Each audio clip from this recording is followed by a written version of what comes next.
हाँ, तो स्टूडेंट्स हम लोग क्लास 11th में पढ़ रहे हैं रसायन विज्ञान में, यानी कार्बनिक यौगिकों का आईपीएसी नॉमेनक्लेचर। तो उसमें हम लोग ने आईपीएसी नॉमेनक्लेचर की बातें पूरी कर ली हैं, लेकिन एक होते हैं आपके लाइन स्ट्रक्चर्स।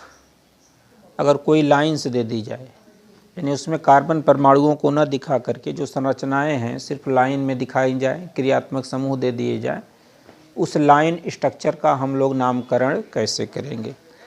ठीक है, तो आज हम लोग पढ़ेंगे लाइन स्ट्रक्चर का IUPAC नामकरण।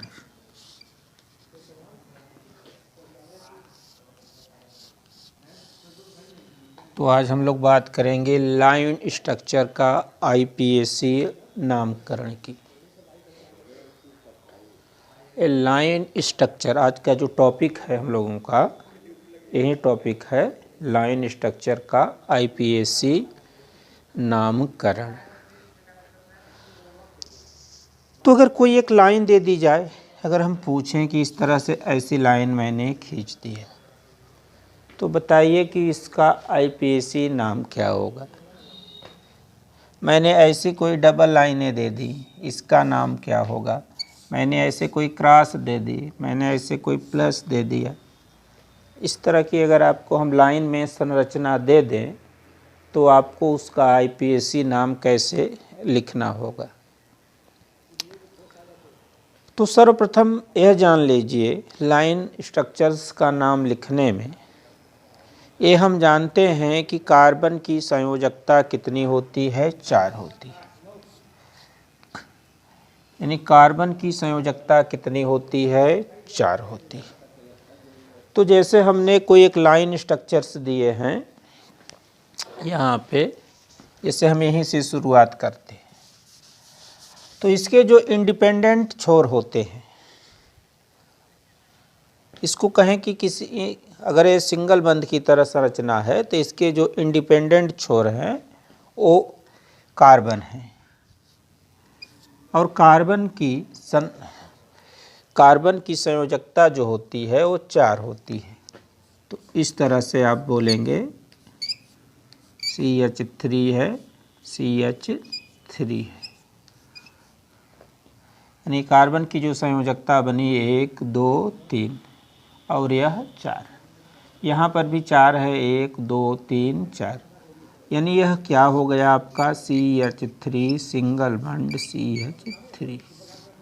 और इसका जो आईपीएसी नाम हम लोग लिखते हैं, तो E और N, यानी ये क्या हो गया, इथेन।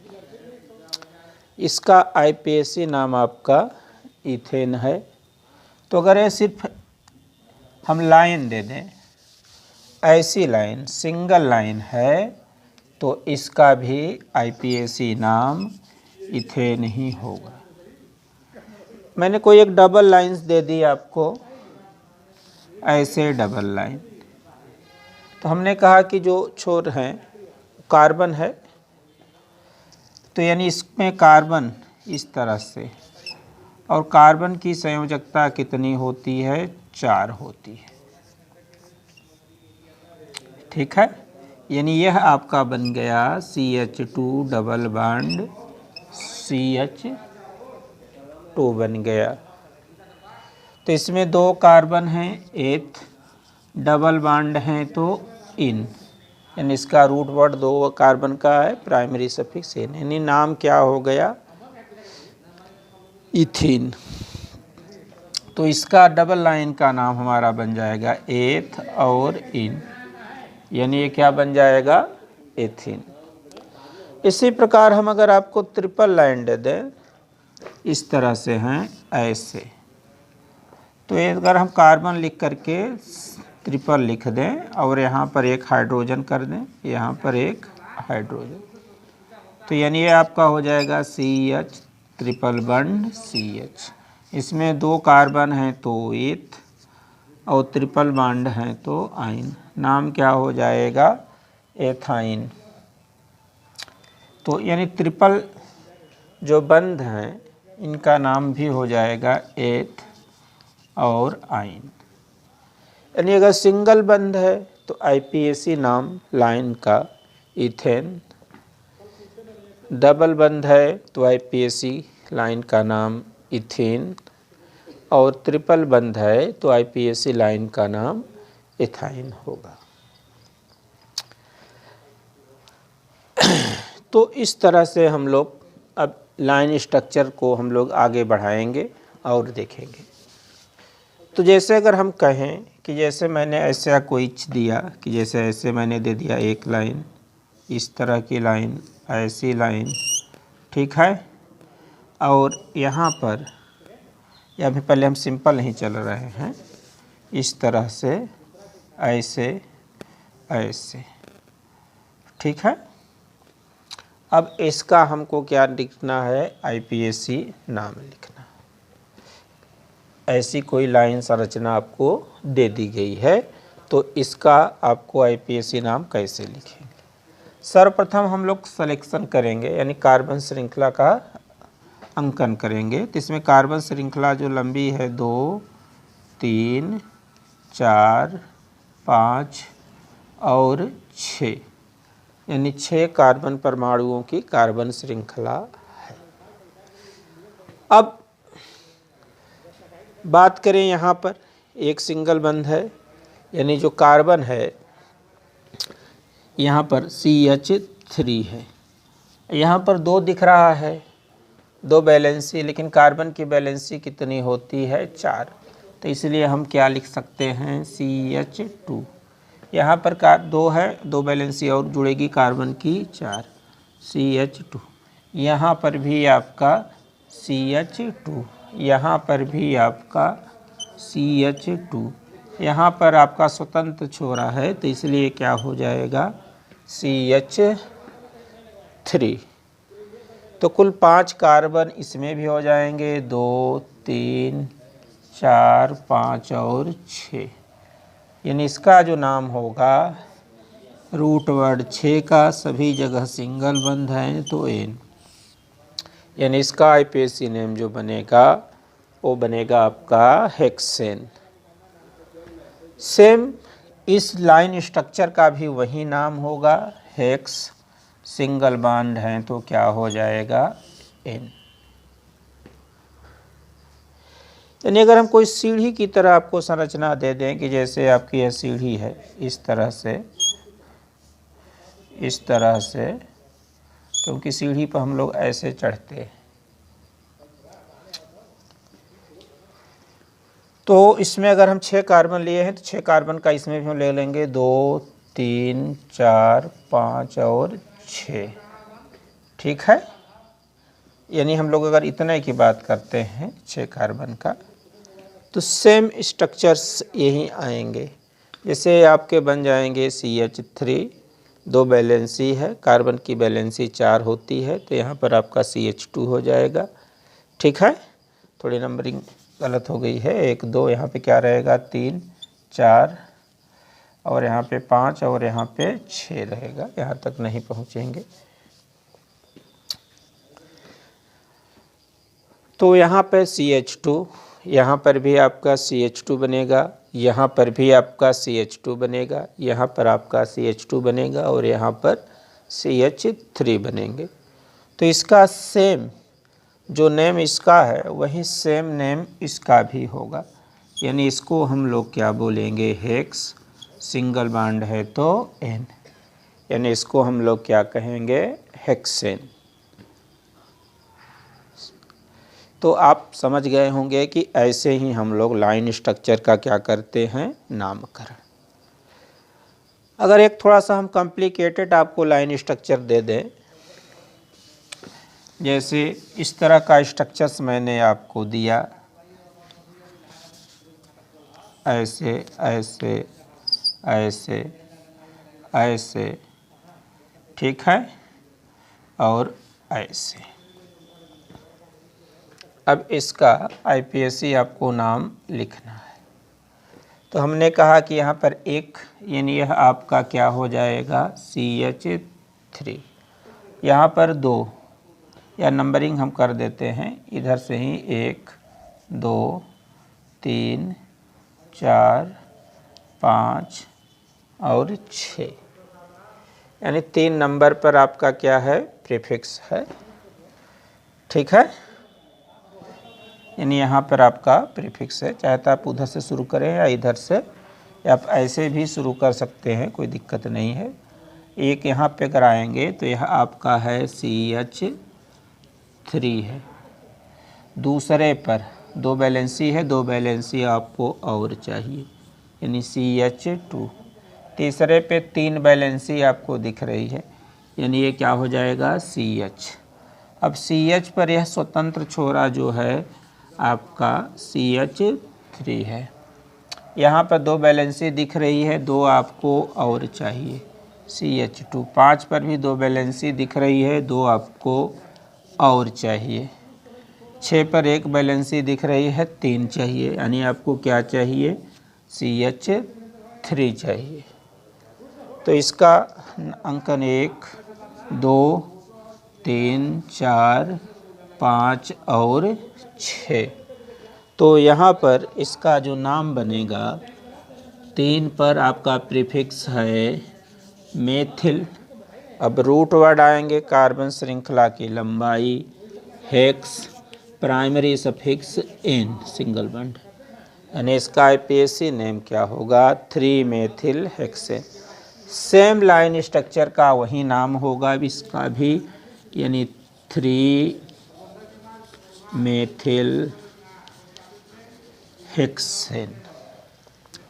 तो इस तरह से इस लाइन स्ट्रक्चर का भी नाम IPSC नाम आपका CH3 ही होगा।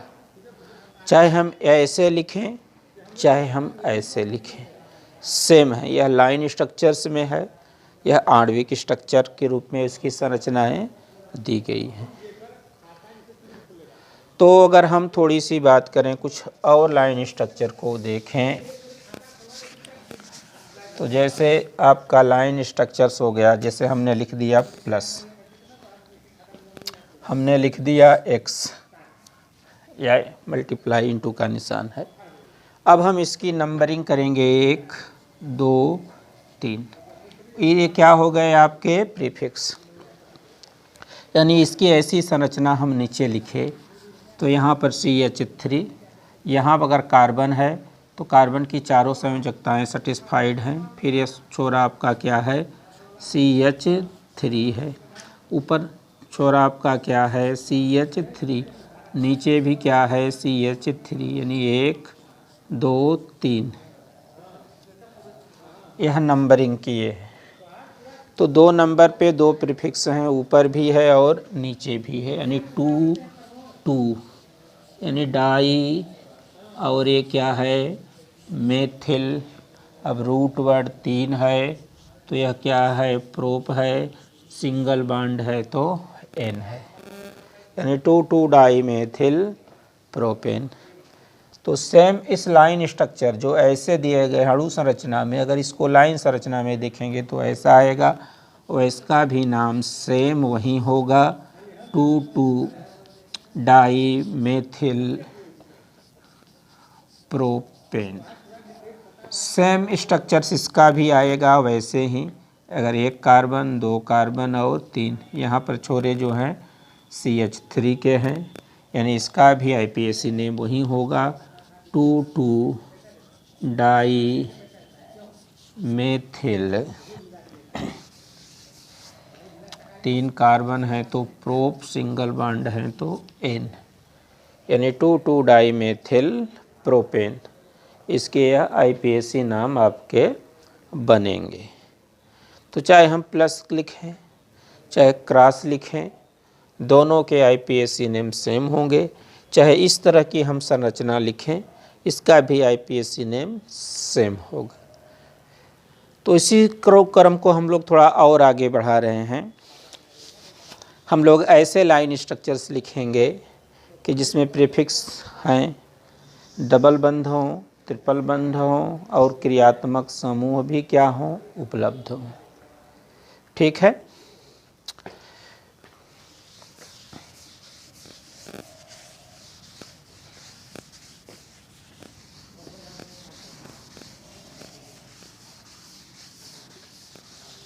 तो चलिए एक संरचना हम और आपको लिख रहे हैं कि जिसमें आपको डबल बंध भी दिए जाएंगे। ऐसी संरचना हुआ, इस तरह से हुआ। ठीक है, यहाँ पे Cl हो गया इस तरह से। ठीक है। अब ये प्रीफिक्स है, तो IPAC नामकरण करते वक्त हम जानते हैं कि जो प्रीफिक्स हैं प्रतिस्थापी हैं उसको कम से कम अंक देते हैं। तो नंबरिंग हम इधर से ही करेंगे, क्योंकि इधर से करेंगे तो 2 नंबर पे मिल जाएगा हमारा प्रीफिक्स क्लोरो Cl है। अगर इधर से करते हैं तो 1 2 3 4 5 और 6 नंबर पर। तो इधर की नंबरिंग करने का हम लोग तरीका डिस्कस कर चुके हैं। तो हम लोग इस पे बात करते हैं 1 2 3 4 5 6 और 7। अगर हम थोड़ी इस संरचना को अणुसूत्र के रूप में लिखें तो यहाँ से अगर हम शुरुआत करें तो यह आपका क्या है, CH3 है। फिर यहाँ पर 3 संरचना दिख रही है वैलेंसी, तो CH है। और यहाँ पे क्या दिख रहा है, Cl हम चाहे ऊपर लिखें या नीचे लिखें, बात सेम आए। यहाँ पर 2 वैलेंसी हैं, क्योंकि ऑलरेडी उपलब्ध है, इसलिए 2 वैलेंसी हमको और चाहिए, यानी ये क्या चाहिए, CH2। यहाँ पर कार्बन की 3 वैलेंसी दिख रही हैं, तो इसलिए क्या बनेगा, CH, जो बॉन्ड है वह डबल। यहाँ पर भी कार्बन की 3 वैलेंसी दिख रही है, तो इसलिए क्या बनेगा, CH। ठीक है। यहाँ पर कार्बन की 2 वैलेंसी दिख रही हैं, इसलिए आपका बनेगा CH2। यहाँ पर 1 वैलेंसी दिख रही है, इसलिए आपका बन जाएगा CH3। और हम लोग अंकन कर देंगे 1 2 3 4 5 6 और 7। यानी इसका IPAC नाम जो होगा, पहले हम लोग प्रीफिक्स लिखते हैं प्रतिस्थापी, तो 2 नंबर पे हमारा है क्लोरो। ठीक है। अब रूट वर्ड आते हैं। कार्बन श्रृंखला की लंबाई कितनी है, 7 की है, तो 7 का क्या होगा, हेप्ट।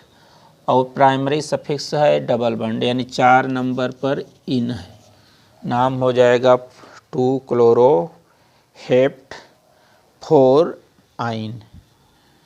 इसका भी सेम नाम वही होगा। 2 नंबर पर आपका प्रीफिक्स है C, यानी क्लोरो। रूट वर्ड 7 के हैं, तो 7 के बनेंगे हेप्ट, और 4 पे डबल बॉन्ड है तो इन, यानी 2 क्लोरो हेप्ट 4 इन। इस लाइन स्ट्रक्चर का नाम होगा। इस लाइन स्ट्रक्चर से हम इस संरचना को इस तरह से हम कंपैरिजन करके लिख सकते हैं। और भी हम लोग लाइन स्ट्रक्चर देखेंगे, जिसमें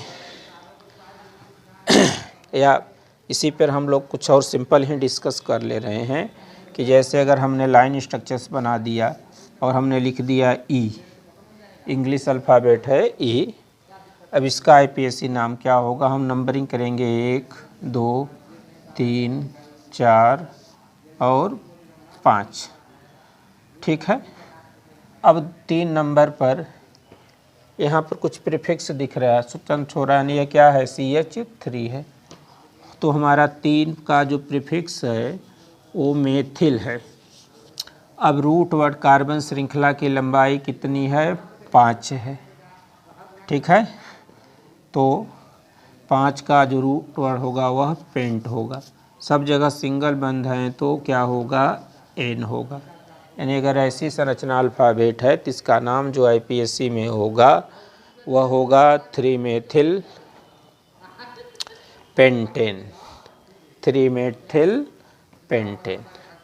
अगर इस संरचना को आपको लिखना है किसमें, इस तरह से, यानी अगर हम आपको यहाँ पे लिखें कि यह क्या है, CH3 है, यह क्या है, CH2 है।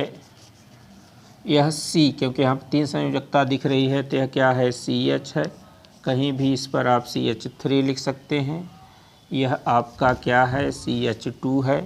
ये छोरा जो है CH3 है। ठीक है, तो इसका अब नंबरिंग चाहे हम इधर से करें तो 1 2 3, इधर से भी करेंगे तो 1 2 3, हम लोग दोनों तरफ से कर सकते हैं, कोई दिक्कत नहीं है। तो 1 2 3 4 5, यानी 3 पर आपका प्रीफिक्स आएगा, यानी 3 आपका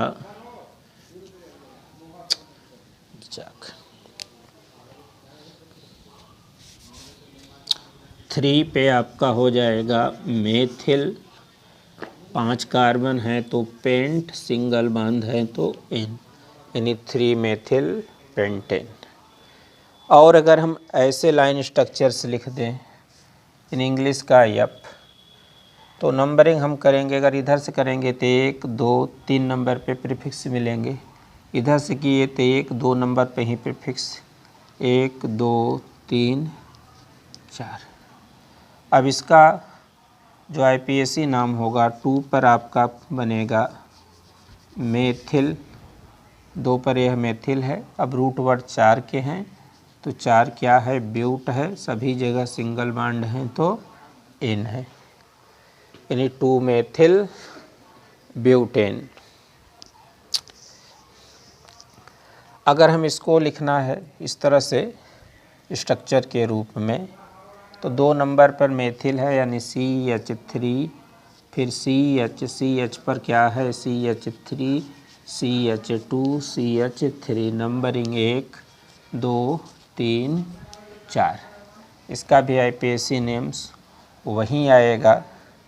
ठीक है, यानी ये क्या बन जाएगा आपका, 2 पर मेथिल, फिर 4 है तो ब्यूट, सिंगल बॉन्ड है तो एन, यानी 2 मेथिल ब्यूटेन। इस तरह से बनेगा। और भी अगर हम लाइन स्ट्रक्चर लिख दें कि जैसे हमने लिख दिया कि H, अब इसका IPAC नेम क्या होगा,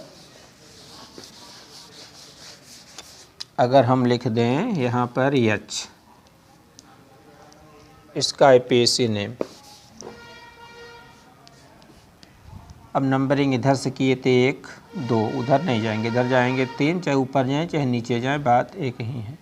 अब आपके 2 नंबर पर प्रीफिक्स CH3 है, 3 नंबर पर भी प्रीफिक्स आपके क्या है, CH3, तो 2 पर भी प्रीफिक्स है, 3 पर सेम प्रीफिक्स हैं 2 तो डाई लिखेंगे। अब प्रीफिक्स हैं क्या, CH3, तो क्या लिखेंगे, मेथिल, यानी 2 3 डाई मेथिल। अब आप कार्बन श्रृंखला की लंबाई देखेंगे, 4 है तो ब्यूट, सभी जगह सिंगल बॉन्ड है तो N, यानी 2 3 डाई मेथिल ब्यूटेन इसका नाम बनेगा। अगर इस संरचना को हमको आणविक स्ट्रक्चर के रूप में लिखना है, यानी 4 हैं, यानी इसको हम लिखेंगे कि CH3, CH पर क्या है, CH3, CH पर CH3, और ये क्या है, CH3, यानी 1 2 3 4, यानी 2 पर 3 पर डाई क्या हैं, मेथिल हैं। ठीक है, अब रूट वर्ड 4 है तो ब्यूट है, सिंगल बॉन्ड है तो N है, यानी 2 3 di methyl butane, 2 3 di methyl butane. इस तरह से इसकी संरचना बनेगी।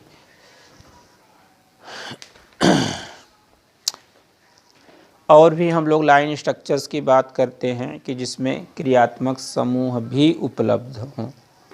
हम लोग ऐसा एक लाइन स्ट्रक्चर लिखें कि जिसमें क्रियात्मक समूह भी आपका क्या हो, उपलब्ध हो। तो जैसे एक लाइन स्ट्रक्चर हमने लिखा, इस तरह का बनाया, ठीक है, OH है,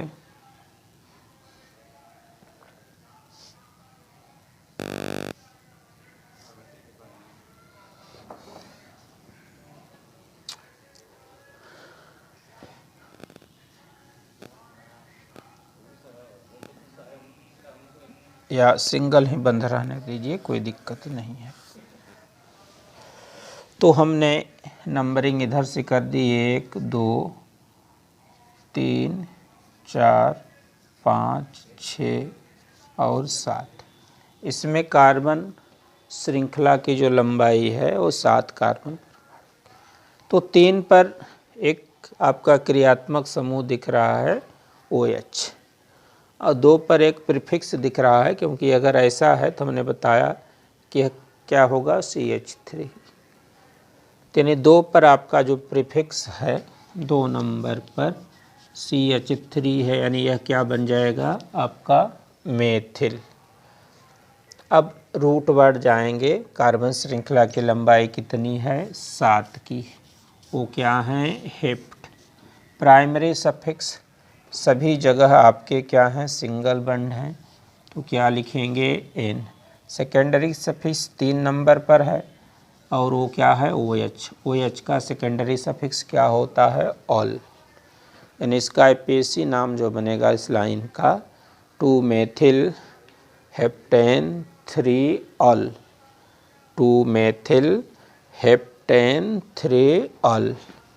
अगर इसका हम अणुसूत्र के रूप में संरचना लिखें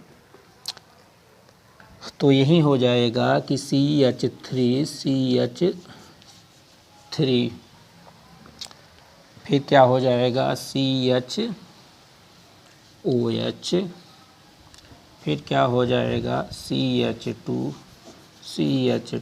1 2 3 4 5 CH2 CH3।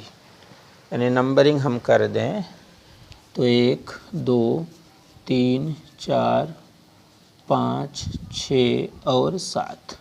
प्रीफिक्स 2 नंबर पर क्या है आपका मेथिल है।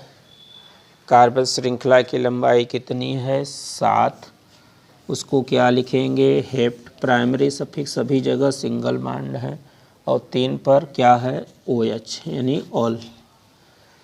यानी इसका भी नाम इस लाइन का है 2 मेथिल हेप्टेन 3 ऑल, और इस लाइन का भी नाम यानी 2 मेथिल हेप्टेन 3 ऑल। तो इस तरह से हम लोग लाइन संरचना का नाम लिखते हैं। लाइन संरचना का नाम लिखना जिस तरह आप लोग देख रहे हैं कि बहुत ही आसान है। जहाँ जहाँ A है इसको हम लोग क्या मानते हैं कार्बन मानते हैं, और कार्बन की संयोजकता को हम लोग क्या कर लेते हैं संतुष्ट कर लेते हैं। बाकी आपका फार्मूला वहीं चलेगा कि IPAC बराबर prefix plus root word plus primary suffix plus secondary suffix. तो जैसे यहाँ पर OH आया, OH एक क्रियात्मक समूह है जिसका सेकेंडरी सफिक्स क्या होगा अल होगा OL। कार्बन श्रृंखला का अंकन करने का नियम वही है, सारे नियम एक जैसे होते हैं कि जैसे हम लोग करते हैं तो प्रीफिक्स को कम से कम अंक देते हैं। समान नंबर पे 2 प्रीफिक्स आ गए तो उनका अंकन हम लोग अल्फ़ाबेटिकल क्रम में कर लेते हैं। ठीक है। कार्बन श्रृंखला का अंकन करते समय हम लोग युग्म बंध या त्रिक बंध को क्या देते हैं कम से कम अंक देते हैं। यदि सेम नंबर पर सेम पोजीशन पर डबल बंध और ट्रिपल बंध आ जाते हैं तो वही चीज़ करते हैं, यानी युग्म बंध को क्या दे देते हैं वरीयता। क्रियात्मक समूह को कम से कम नंबर देते हैं। अगर कार्बन श्रृंखला में COOH क्रियात्मक समूह दिखता है तो उसको हम लोग क्या देते हैं सदैव 1 अंक देते हैं। और कार्बन श्रृंखला में अगर 1 से ज़्यादा क्रियात्मक समूह हैं तो वरीयता क्रम में जिस क्रियात्मक समूह का स्थान क्या होता है ऊपर होता है उसको मुख्य क्रियात्मक समूह और बाकी को प्रीफिक्स मान करके हम लोग नाम लिखते हैं। बाकी नियम सेम टू सेम वही होते हैं। तो मैं उम्मीद करता हूं कि आप लोग लाइन स्ट्रक्चर का IPAC नामकरण जरूर देखे होंगे। तो आज का हम लोगों का जो टॉपिक था लाइन स्ट्रक्चर का IPAC नाम